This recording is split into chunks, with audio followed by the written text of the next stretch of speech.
ਤੈਨੂੰ ਇੱਕ ਹੋਰ ਕਹਾਣੀ ਸੁਣਾਵਾਂ। ਤਿੰਨ ਹੁੰਦੇ ਨੇ ਪੇਟੂ, ਜਿਹੜੇ ਖਾਣ ਵਾਲੇ ਹੁੰਦੇ ਨੇ, ਬੜਾ ਖਾਂਦੇ ਨੇ। ਤਿੰਨ ਹੁੰਦੇ ਨੇ ਉਹ ਪੇਟੂ। ਉਹ ਇੱਕ ਦਿਨ ਬੈਠੇ ਹੁੰਦੇ ਨੇ ਤੇ ਸਲਾਹ ਕਰਦੇ ਨੇ, ਆਂਦੇ ਨੇ ਬਾਦਸ਼ਾਹ ਦੀ ਜਿਹੜੀ ਹੈ ਨਾ ਮਾਂ ਮਰੇਗੀ ਨਾ ਤੇ ਫਿਰ ਰੱਜ ਕੇ ਹਲਵਾ ਖਾਵਾਂਗੇ। ਹੈਂ, ਉਹ ਇਹ ਗੱਲ ਸੁਣ ਲੈਂਦਾ ਵਜ਼ੀਰ, ਕੋਲੋਂ ਦੀ ਲੰਘਦਾ ਹੁੰਦਾ, ਉਹ ਸੁਣ ਲੈਂਦਾ। ਉਹ ਜਾ ਕੇ ਬਾਦਸ਼ਾਹ ਨੂੰ ਆਂਦਾ ਕਿ ਫਲਾਣੇ ਤਾਂ ਤਿੰਨ ਪੇਟੂ ਜਿਹੜੇ ਨੇ ਨਾ ਉਹ ਬੈਠੇ ਨੇ ਤੇ ਉਹ ਆਂਦੇ ਨੇ ਵੀ ਬਾਦਸ਼ਾਹ ਦੀ ਜਿਹੜੀ ਹੈ ਨਾ ਮਾਂ ਮਰੇਗੀ ਤੇ ਫਿਰ ਅਸੀਂ ਜਿਹੜਾ ਨਾ ਹਲਵਾ ਰੱਜ ਕੇ ਖਾਵਾਂਗੇ। ਬਾਦਸ਼ਾਹ ਸੁਣਦਾ ਤੇ ਆਂਦਾ ਉਹਨਾਂ ਨੂੰ ਬੁਲਾ ਲਓ। ਉਹ ਵਜ਼ੀਰ ਉਹਨਾਂ ਨੂੰ ਬੁਲਾ ਕੇ ਲੈ ਜਾਂਦਾ।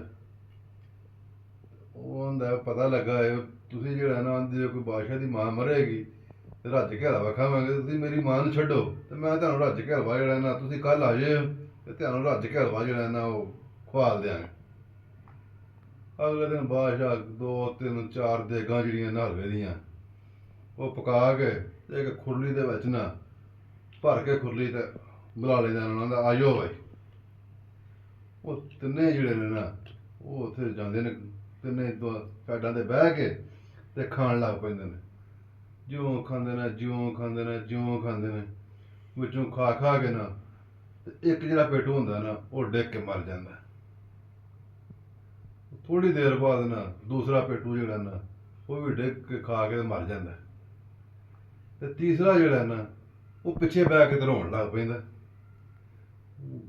ਬਾਦਸ਼ਾਹ ਹੁੰਦਾ ਤੇ ਲੱਗਦਾ ਇਹਨੂੰ ਜਿਹੜਾ ਨਾ ਇਹਨਾਂ ਦੋਵਾਂ ਮਰਨ ਦਾ ਜਿਹੜਾ ਨਾ ਉਹ ਬੜਾ ਅਫਸੋਸ ਹੋਇਆ। ਬਾਦਸ਼ਾਹ ਪੁੱਛਦਾ ਕਿ ਤੈਨੂੰ ਜਿਹੜਾ ਨਾ ਬੜਾ ਅਫਸੋਸ ਹੋਇਆ ਇਹਨਾਂ ਦੇ ਮਰਨ ਦਾ। ਉਹ ਆਂਦਾ ਮਰਨ ਦਾ ਅਫਸੋਸ ਨਹੀਂ ਹੋਇਆ, ਅਫਸੋਸ ਮੈਨੂੰ ਇਸ ਗੱਲ ਦਾ ਹੈ ਕਿ ਖਾ ਖਾ ਕੇ ਤੇ ਮਰ ਤੇ ਮੈਂ ਵੀ ਜਾਣਾ ਤੇ ਜਿਹੜਾ ਬਾਕੀ ਹਲਵਾ ਬਚੇਗਾ ਇਹ ਕੌਣ ਖਾਏਗਾ।